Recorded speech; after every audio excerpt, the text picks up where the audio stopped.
Every story appears ordinary till you see the core side of it. And what you're looking for is the story behind the news. We bring it to you from Lagos, the commercial capital of Nigeria. Giving you all sides and political stories round the clock. Every detail from the start line to the final whistle.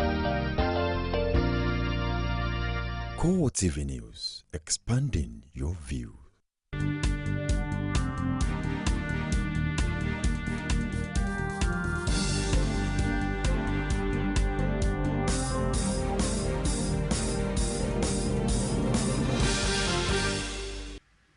Hello everyone, this is CoreTV Primetime News. I am Nifemi Oguntoye. In our major stories, rowdy session in the House of Representatives after a move by the majority People's Democratic Party to unseat all Progressive Congress minority leaders almost stalled proceedings.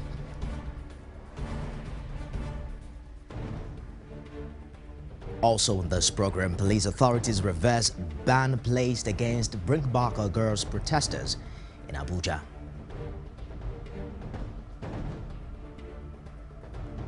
Godwin Emefiele resumes office as new CBN governor with immediate task to maintain macro stability.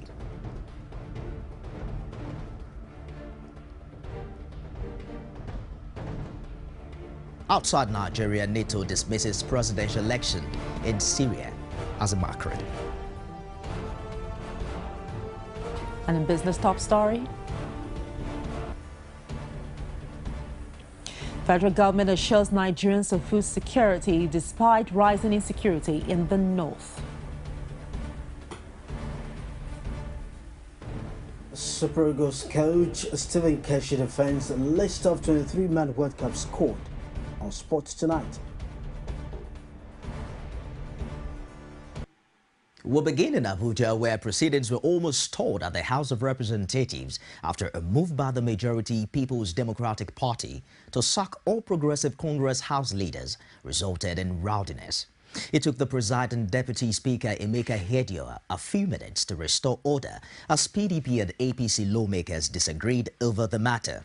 It was the Deputy House Majority Leader, Leo Ogo, who took APC members by surprise when he raised an order of privilege to draw attention to what he considered an anomaly.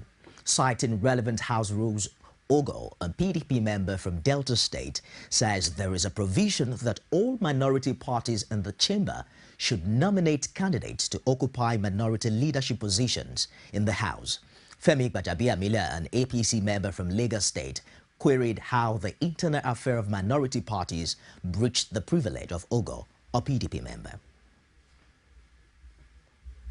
There was, however, more drama when APGA, Labour Party and the Accord caucus leaders took turns to disagree with Gbajabiamila and support Ogo's position.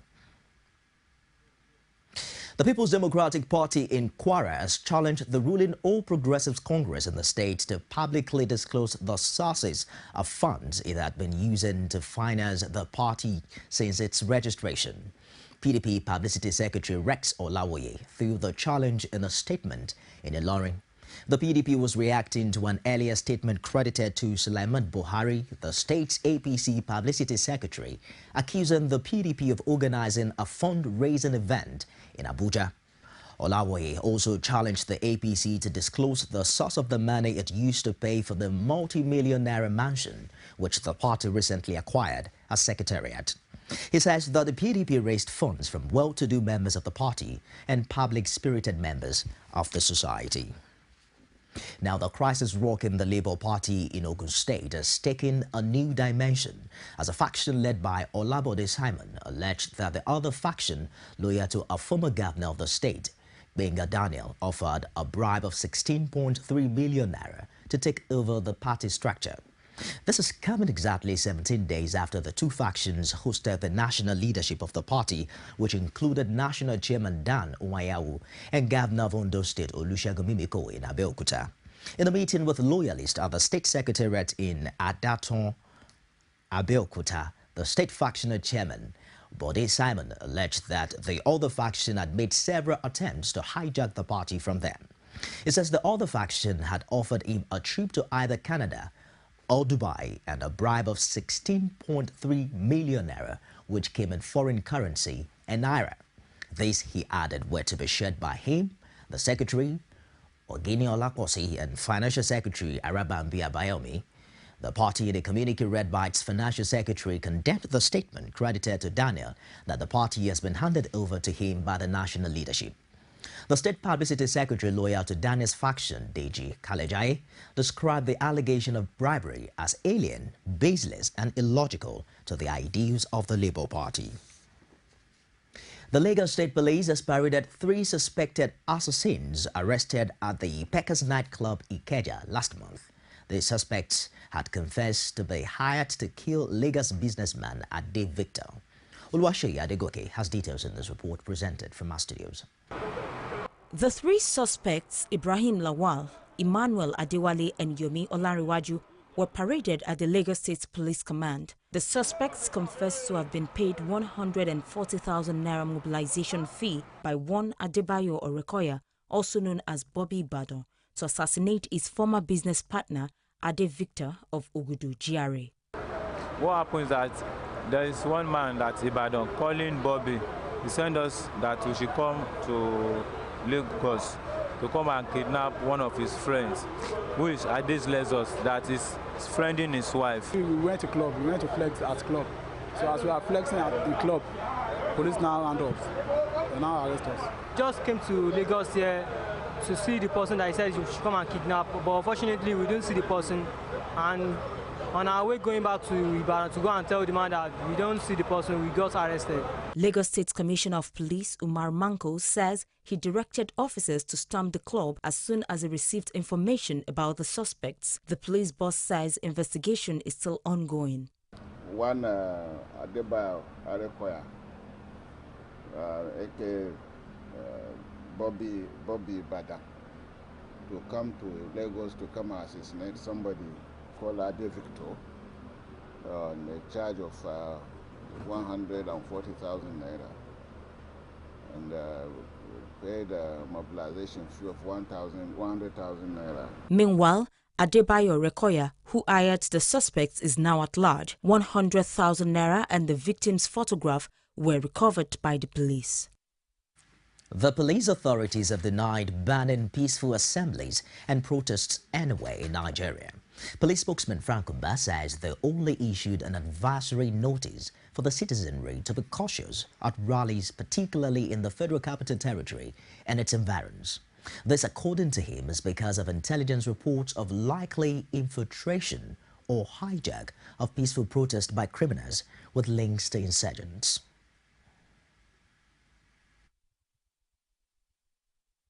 We are saying that we are issuing a very strong advisory notice to Nigerians that while we recognize the imperative of protest, while we recognize that they do indeed have the right to protest, we are saying that on the basis of the intelligence information available to us, on the possibility of the hijack, on the possibility that terror elements can actually hide under the cover of this protest and attack the very soul of the protest by destroying lives and property, we are strongly advising that they reconsider their positions. Meanwhile, Bring Back Our Girls protesters have filed a suit challenging the decision of the FCT Police Commissioner Joseph Umbo to ban protests and rallies in Abuja. The group wants a federal high court in Abuja to declare that the police commissioner does not have the power to place a ban on protests and rallies in the Federal Capital Territory. The protesters, through an application filed on their behalf by Falano and Falano Chambers, say the order violated their constitutional rights to freedom of expression and association. They asked the court to declare that the decision to ban protests and rallies in the FCT will effect from June 1st, 2014 is illegal and unconstitutional. In a bid to review Nigeria's foreign policy enacted by the Tafawa Balewa administration in 1961, the Senate Committee on Foreign Affairs and the Nigerian Institute on Foreign Affairs have identified challenges in changing the perception of Nigeria's leadership role. Olajumoke Olatunji has details.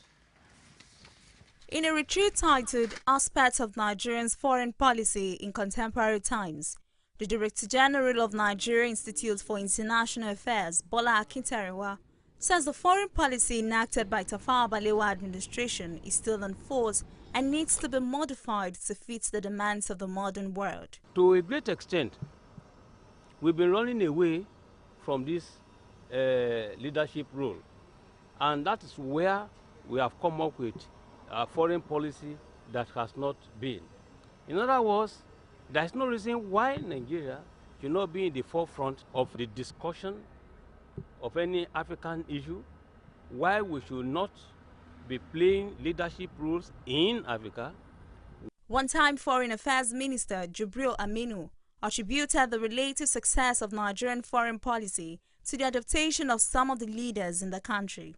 He ordered that a foreign policy retreat of this nature is necessary at this time. Foreign policy, like everything, is capable of improvement.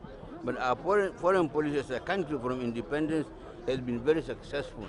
And the acid test is you can go to anywhere in this world, nobody is looking for you to kill because you are a Nigerian. That is not true of many other great nations. Promotion of Nigeria's cultural system will place Nigeria in a better position in the Committee of Nations in the world. Those participants condemned terror attacks in the nation and the adoption of female students in Chibok, stressing that the foreign military intervention is a step in the right direction. There are several aspects of culture that can interplay in the formulation of foreign policies, and I picked 3 out of this. First is indigenous knowledge systems. Before, in quotes now, the white man came, we have our indigenous knowledge in terms of agri practice, healthcare, governance, banking, and all of that, science and technology.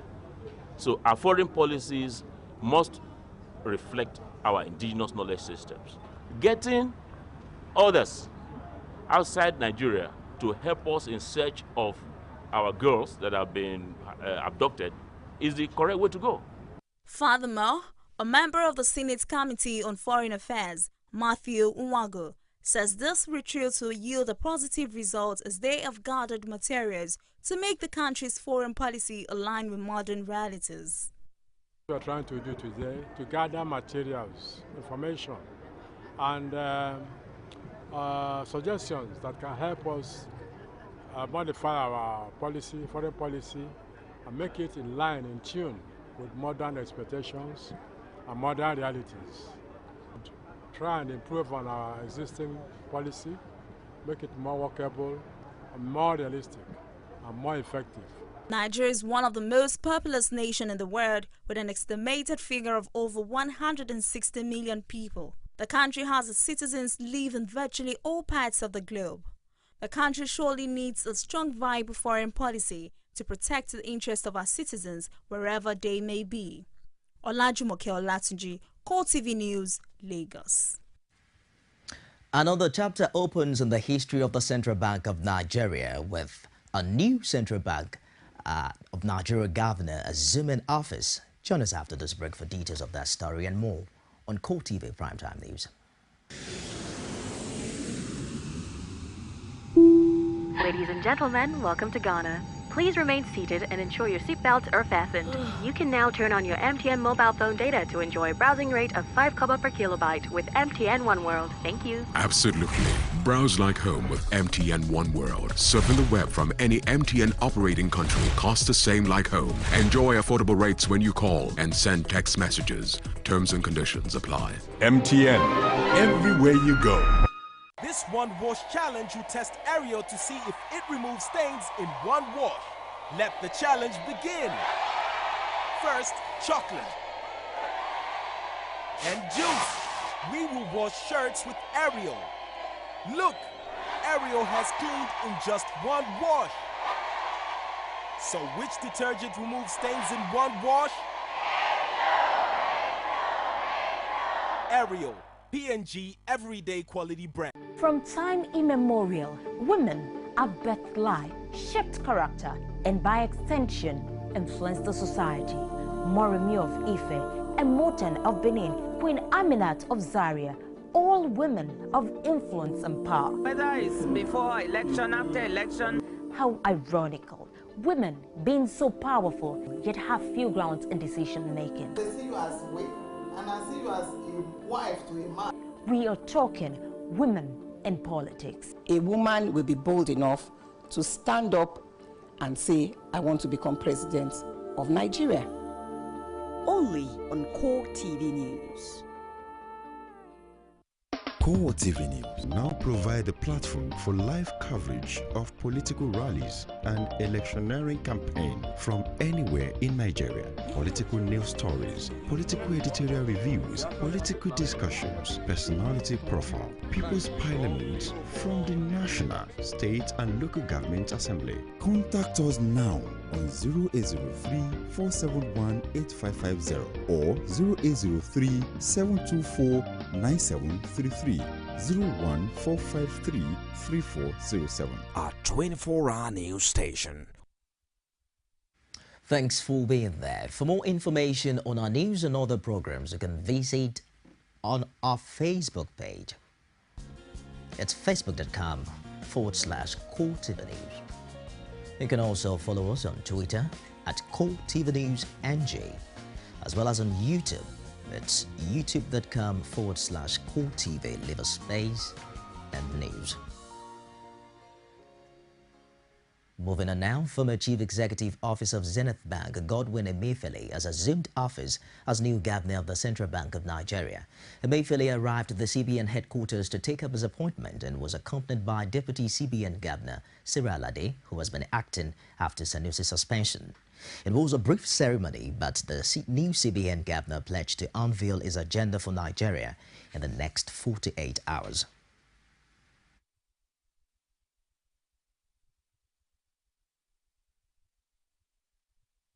Basically, this is just a handover ceremony, and by Thursday, by 10 a.m., we'll all have an opportunity to meet, where I shall be addressing the World Press Conference to unveil my agenda for Central Bank of Nigeria, as well as my agenda for the people of Nigeria.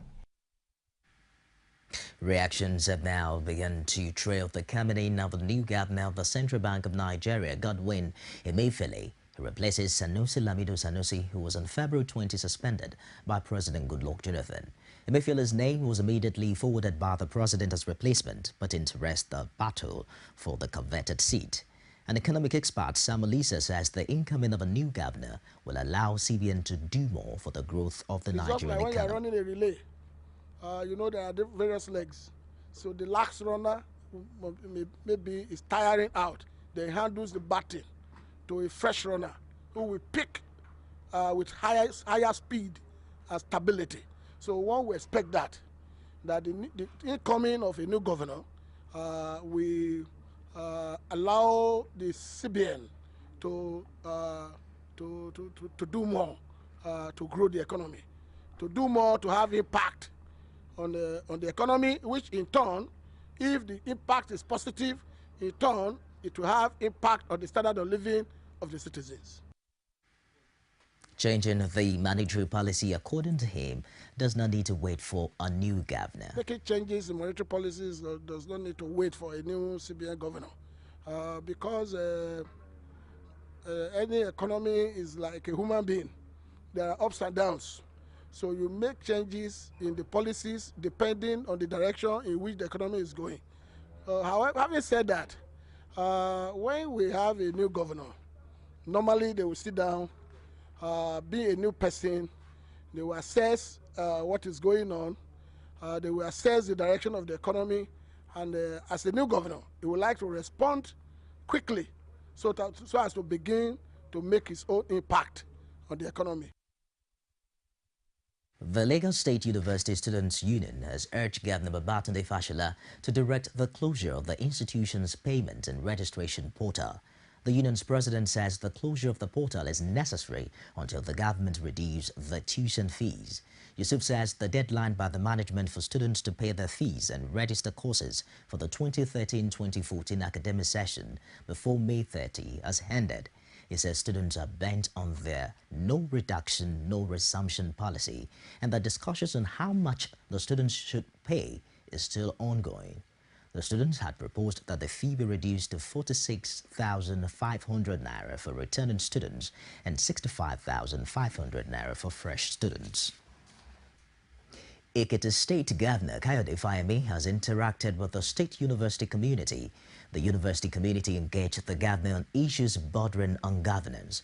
Rashid was there and filed in this report. The margin of the existing three state-owned tertiary institutions, University of Ado-Ekiti, University of Science and Technology Ifaki, and the University of Education in Ikere to form Ekiti State University, has transformed the standard and level of university education received in the state. Professor Dipo Aina praised the government for giving the university operational and administrative autonomy. Ekiti State University is not like other state universities, where a vice chancellor will have to make a call every morning to Mr. Governor to take instructions on how to run the university. We have absolute administrative autonomy in Ekiti State University. The governor was asked several questions, including the provision of the Vice Chancellor's Lodge. This community doesn't love the way that our Vice Chancellor does not have a VC Lodge. We don't love the VC living in government quarter. It's like it's infringing on what you earlier stressed, the autonomy of the university. I could not believe, listening to you, it makes sense now because you can have all manner of conspiracy theories. The bottom line is, we do need a VC law. We just felt, okay, we could assist with that. It was not an agenda to keep the university vice chancellor away from you. The taxation of the university teachers is one disagreeable issue that has set the university teachers on different paths with the state government. Governor Fayemi took some time to address the complaints of the teachers. And I want to assure the university that as far as this government is concerned, the commitment to a fair tax system is irrevocable. Some understanding has been reached with regards to this as far as tax is concerned. Now that we have gotten your assurance that the issue of tax has been resolved, we want to plead passionately that the issue should not be revisited. Students of the university also complained of exorbitant rate of the school fee and multiple payments in tuition. Sir, the other analysis they gave to us on the site when we want to pay our school fees, we still get to pay for those fees again, like the faculty dues, the departmental due, the field work. Ekiti State University fees are not prohibited.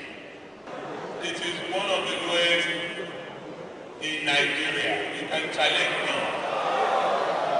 I have encouraged the Vice Chancellor to reduce the associated fee. Governor Fayemi has publicly announced his desire to start teaching in the university by October, but the move has been described as one of the campaign strategies for the governor's re-election bid.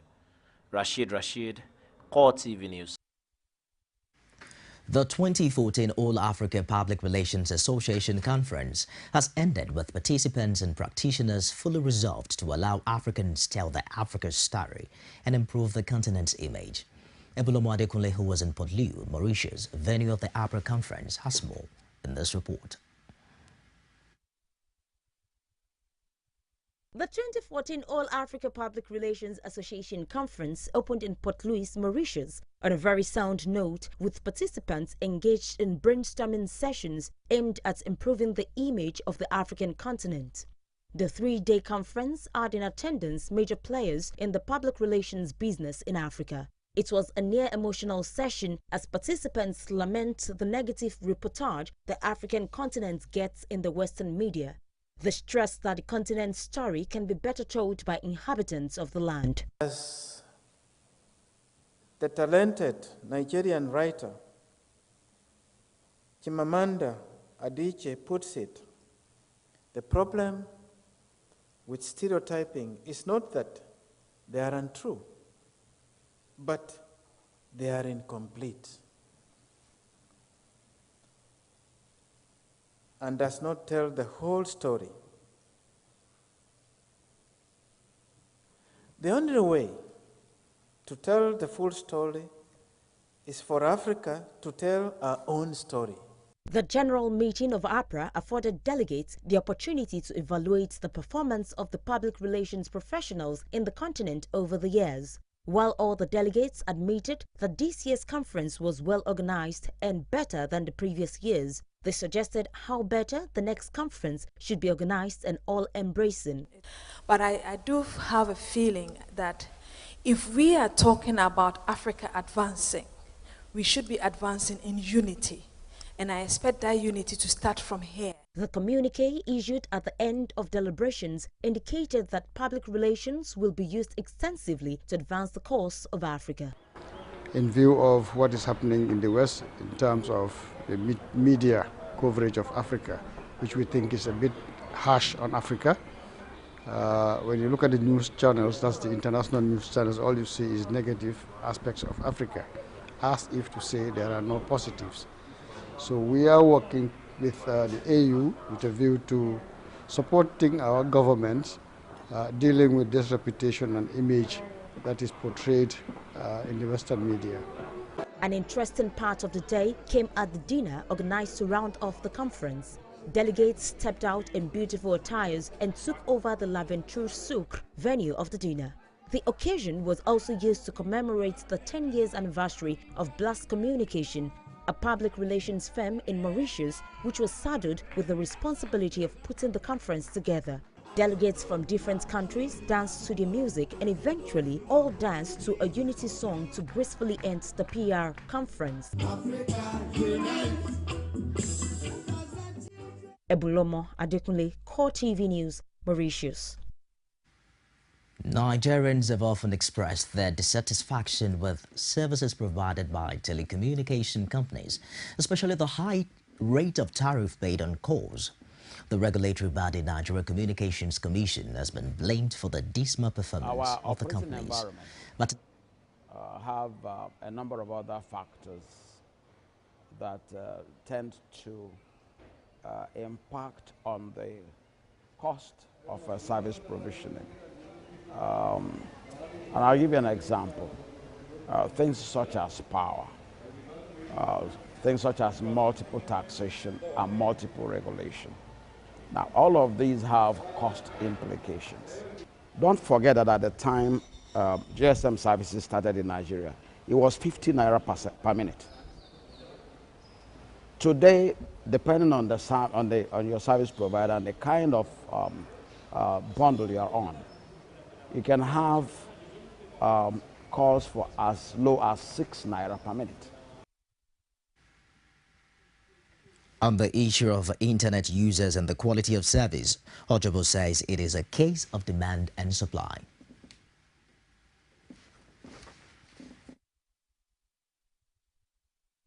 You have about 65 million internet users in Nigeria. And in terms of internet usage, Nigeria is number 11 in the world. Nigeria is number 1 in Africa. Now, I would want to say that, yes, it is not what it should be. But I wouldn't say we're doing badly. A number of businesses in Nigeria today are done online. People are shopping online. You can have your hotel reservations online. You can make your airline bookings online. You can check in online. Now, a recent study indicated that online businesses in Nigeria as at 2012 was in the region of 50 billion naira. You're watching CoreTV Primetime News live from Lagos. Up next is Business News with Sabena Ozoko, coming up shortly after this break. This one wash challenge will test Ariel to see if it removes stains in one wash. Let the challenge begin. First, chocolate and juice. We will wash shirts with Ariel. Look, Ariel has cleaned in just one wash. So which detergent removes stains in one wash? Ariel, P&G Everyday Quality Brand. Ladies and gentlemen, welcome to Ghana. Please remain seated and ensure your seatbelts are fastened. You can now turn on your MTN mobile phone data to enjoy a browsing rate of 5 kobo per kilobyte with MTN One World. Thank you. Absolutely. Browse like home with MTN One World. Surfing the web from any MTN operating country costs the same like home. Enjoy affordable rates when you call and send text messages. Terms and conditions apply. MTN. Everywhere you go. CoreTV News now provide a platform for live coverage of political rallies and electioneering campaign from anywhere in Nigeria. Political news stories, political editorial reviews, political discussions, personality profile, People's Parliament from the National, State and Local Government Assembly. Contact us now on 0803-471-8550 or 0803-724-9733. 01453-3407. Our 24-hour news station. Every day, every hour, and every minute, news break in Nigeria. Things happen so fast, it's most times difficult to track and comprehend them. But that's what we do right here on Digit 360. 2015, would you want to come back again? It's like asking Jesus Christ if he knew he was going to die, will you want to come back as the savior of the world again? We do not just help you track the stories, we break them down, explore all the angles, analyze the issues so that you can fully comprehend the stories and use them to make the right decisions.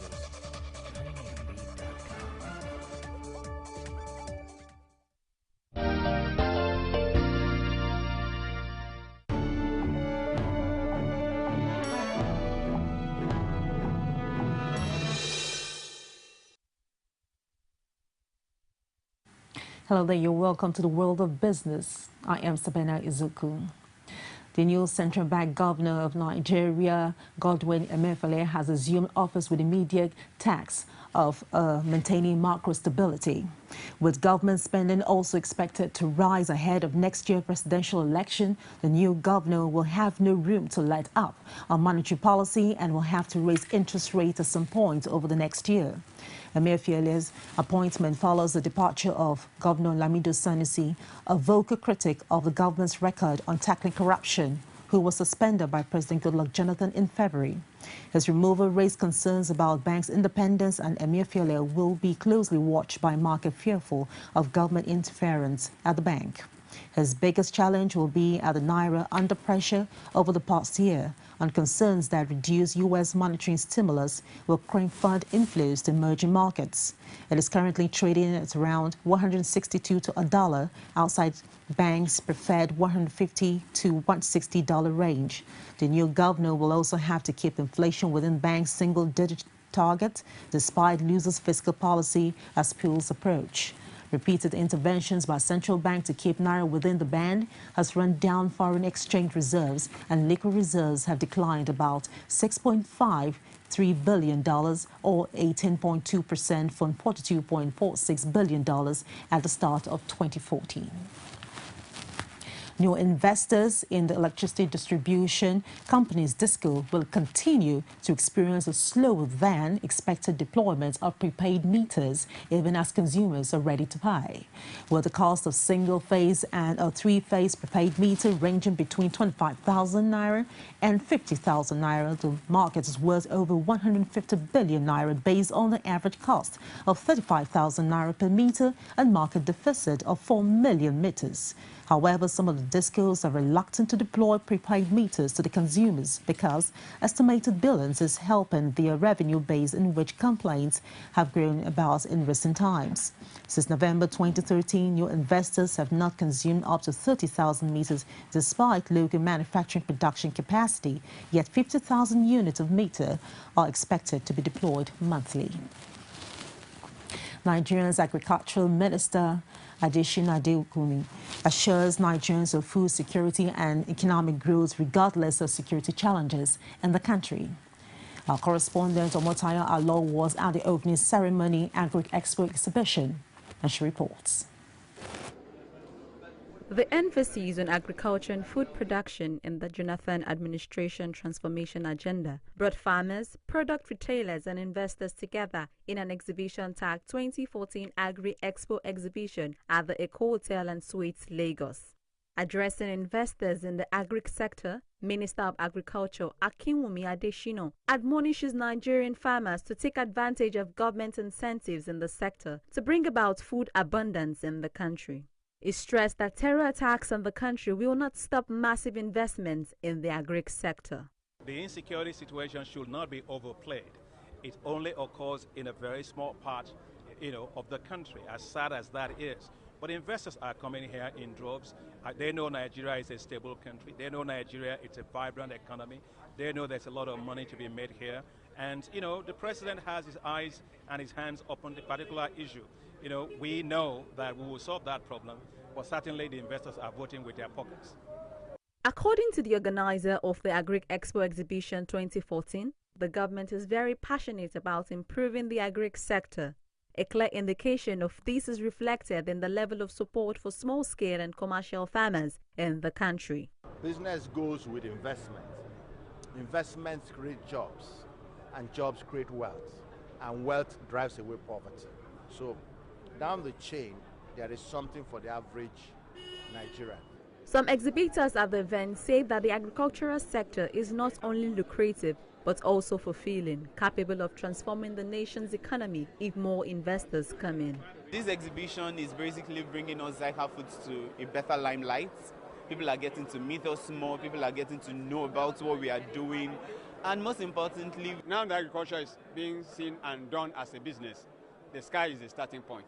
In the same vein, investors expressed their readiness to assist small and medium-scale farmers in order to salvage the country from poverty, hunger, as well as unemployment. I think it's a good one. It's a good investment for anybody to go into. Apart from the fact that an investor will have more loaves. When you add HQCF 20% to wheat, you get more loaves than when you use only wheat flour, which means economically it's viable. The ministry, for instance, gives free seeds to farmers, and free improved seeds, and that assists them because when they plant the improved seeds, they get more yield, and when they get more yield, it means they are going to have improvement in their income. For economist Pat Utomi, life would be a lot better if agriculture is given needed priority. A very important sector, a boom sector, one that can help us deal with the challenge of employment, one that can boost output in the economy. Food security, amongst other things, is most important to any Nigeria anywhere in the part of the world. And that is why the present administration has brought to bear its agriculture transformation agenda. Omotayo Alon, CoreTV News, Lagos. Security and Exchange Commission says regulators and stakeholders should work together to ensure efficiency in corporate governance in public companies. The Director General of SEC, Aruna Ote, made the observation at a two-day workshop organized by Independent Shareholders Association of Nigeria, ISAN, in Lagos. Ote, represented by Deputy Director in SEC, Suleiman Al-Hassan, said that shareholders should reactivate their whistleblowers rule to ensure that managers of companies worked in accordance with good corporate governance. She said that the Shareholders Association are the watchdogs to check the excesses of the executives in public companies.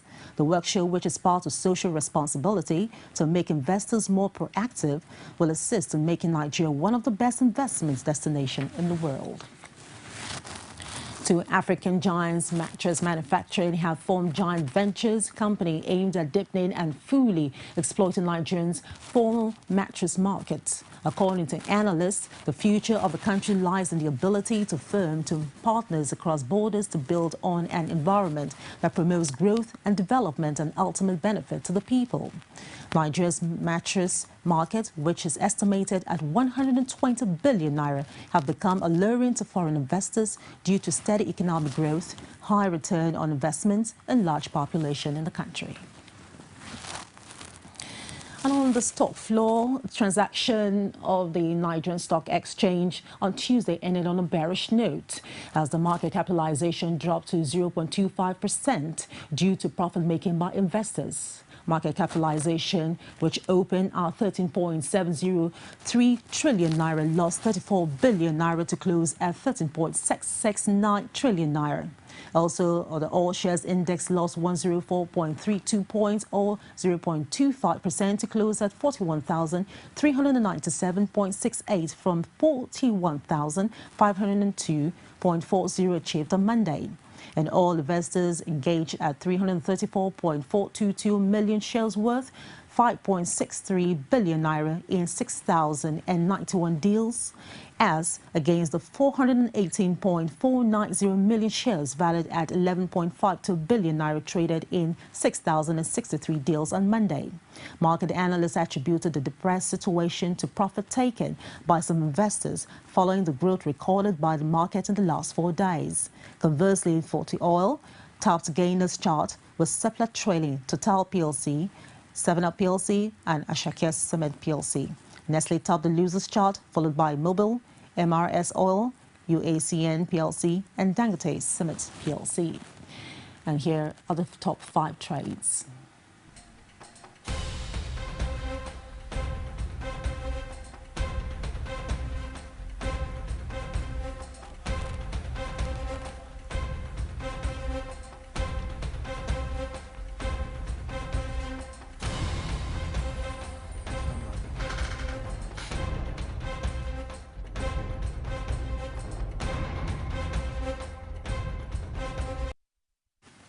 And that's it on business news. Coming up next is sport news with Tolu Ojeomi. Stay with us.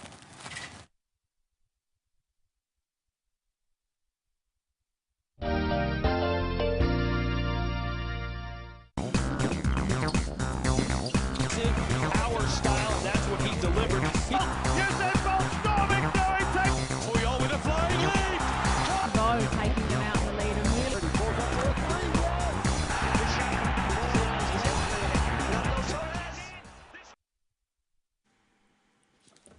Now to the ever-exciting world of sports with me, Tolu Ojeomi. The Nigeria Super Eagles will be making its 5th appearance at the FIFA 2014 World Cup Finals in Brazil. The Super Eagles coach Stephen Keshi unveiled his 23-man team for the Mondial, with a mission of players like Salimba, Odumadi, Okpeyi, Ozenyi, Obinon Sofo, Igibo, and Joel Obi. However, the ex-Super Eagles coach Tunde Disu and former secretary of the Sport Writers Association of Nigeria, Frank Elabuya, say the selection made by Keshi. It's not bad. It's a good list. I mean, it's a good selection. He knows his players very well.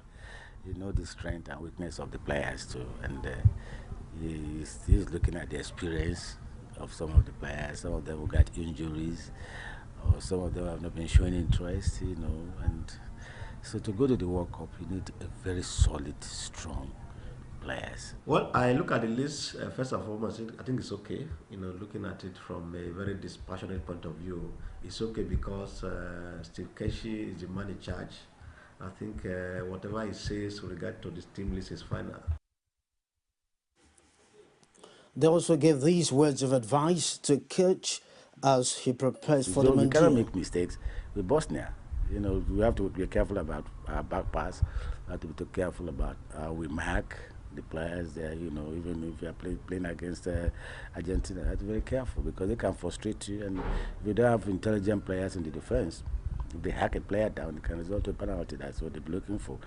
So we have a lot of talk. We have a lot of things to tell the players how to manage, how to play against any other team. Let's pray for good luck. Let's pray for injury-free. And above all, let's pray for team unity. You need it so much. You need so much because at this time around, we are not looking at individual stars now. We are looking at a team. And that team has to emerge if they are all united. So for these 3 things, I think Nigeria should pray for injury-free team unity, and luck. With this, I think we can go for. Lampard has announced he will leave the Blues after 13 years at Stamford Bridge. The England international is the club's all-time leading scorer with 211 goals. He will be out of contract this month. Since joining from West Ham in 2001, Lampard has won 11 major trophies, including 3 Premier League titles and the Champions League in 2012. He is currently with England's squad in Miami ahead of the World Cup and will not make any decision about his future until after the tournament. Into athletics, American former 100 meters and 200 meters world champion Tyson Gay will return from a one-year ban at the Diamond League meeting in Switzerland in July. Gay was suspended in May after testing positive for a banned anabolic steroid. His suspension was backdated to June 2013, the date he tested positive at the U.S. World Championship trials, allowing his return in Lausanne. He will race in the 100 meters against American rival Justin Gatlin, who was given a 4-year ban after failing a doping test in 2006. Gay, who won gold in the 100 meters, 200 meters, and 4x100 meters at the 2007 World Championships, was forced to return the silver medal he won in the 4x100 meters relay at the London Olympics in 2012. Now to French Open, Maria Sharapova was one game from defeat before battling back to beat Spain's Gabin Muguruza in the French Open quarterfinals. The Russian, who won the title in 2012, wrested the initiative from Muguruza to win 1-6, 7-5, 6-1. Shaparova will face Eugene Bouchard after the Canadian beat Kalashwarez Navarro 7-6, 7-4, 2-6, 7-5. World number 2, Novak Djokovic beat Milo Raonic in straight sets and will race Ernest Gabus in the last 4. That's all on the ever-exciting world of sports tonight. Thanks for watching. Over now to Nifemi Oguntoye for the rest of the news.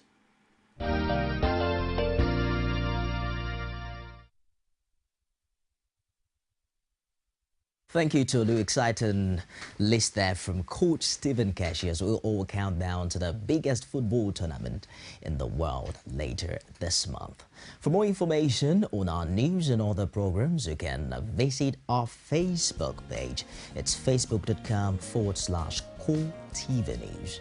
You can also follow us on Twitter at CoreTV News NG, as well as on YouTube. It's youtube.com/CoreTV, leave a space and news. The top stories now making headline on the foreign scene. NATO head Anders Fogh Rasmussen has dismissed the presidential elections in Syria as a mockery, saying it did not meet international standards. Rasmussen says the vote did not fulfill international standards for free, fair and transparent elections, saying no NATO ally will recognize the outcome of the so-called elections. President Bashar al-Assad is expected to win a crushing victory over two little-known challengers in the elections, which the Syrian opposition has also condemned as an embarrassment. The election is a farce. It doesn't fulfill international standards for free, fair and transparent elections. And I'm sure that no ally will recognize the outcome of these so-called elections. I really appreciate the American leadership in taking reassurance measures.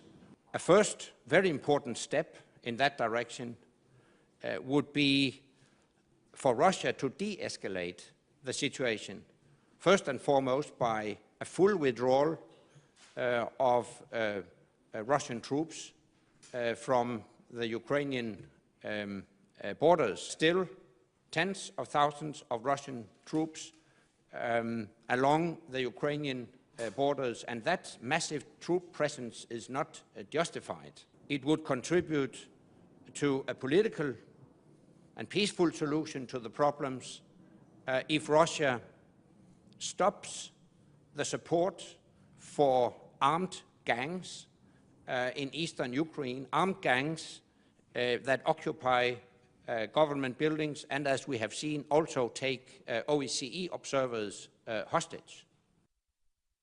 Away from there to the United States, where President Barack Obama has defended a prisoner swap with the Taliban to free an American soldier, saying a sacred trust as commander-in-chief outweighed claims he broke the law and set a dangerous precedent. Obama is facing rising questions about the deal to secure the release of U.S. Army Sergeant Bowie Baghdal after 5 years in return for the transfer of 5 Taliban prisoners from the War on Terror prison at Guantanamo Bay. Obama has issued a new legal justification for his action. We saw an opportunity. We were concerned about Sergeant Bergdahl's health. We had the cooperation of the Qataris to execute an exchange, and we seized that opportunity. Regardless of the circumstances, whatever those circumstances may turn out to be, we still get an American soldier back if he's held in captivity. Period. Full stop. We don't condition that.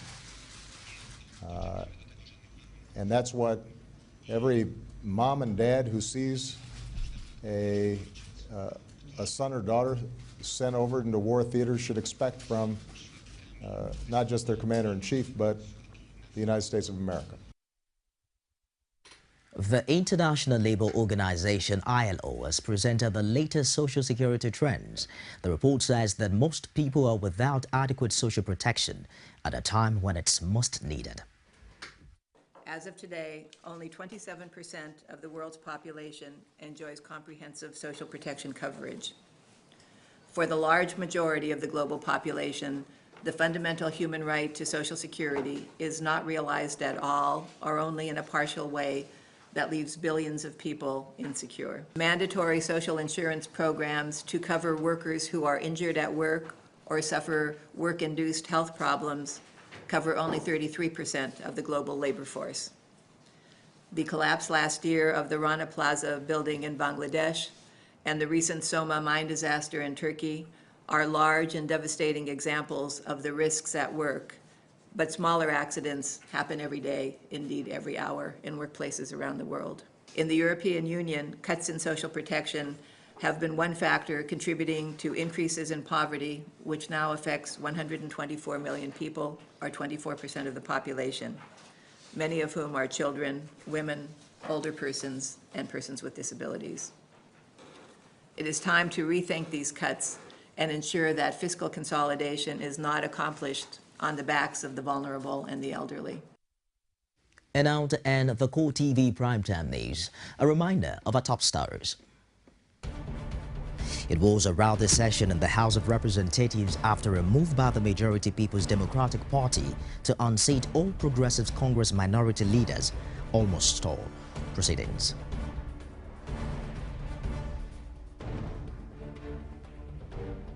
And we also told you that the police authorities have reversed the ban placed against Bring Back Our Girls protesters in Abuja.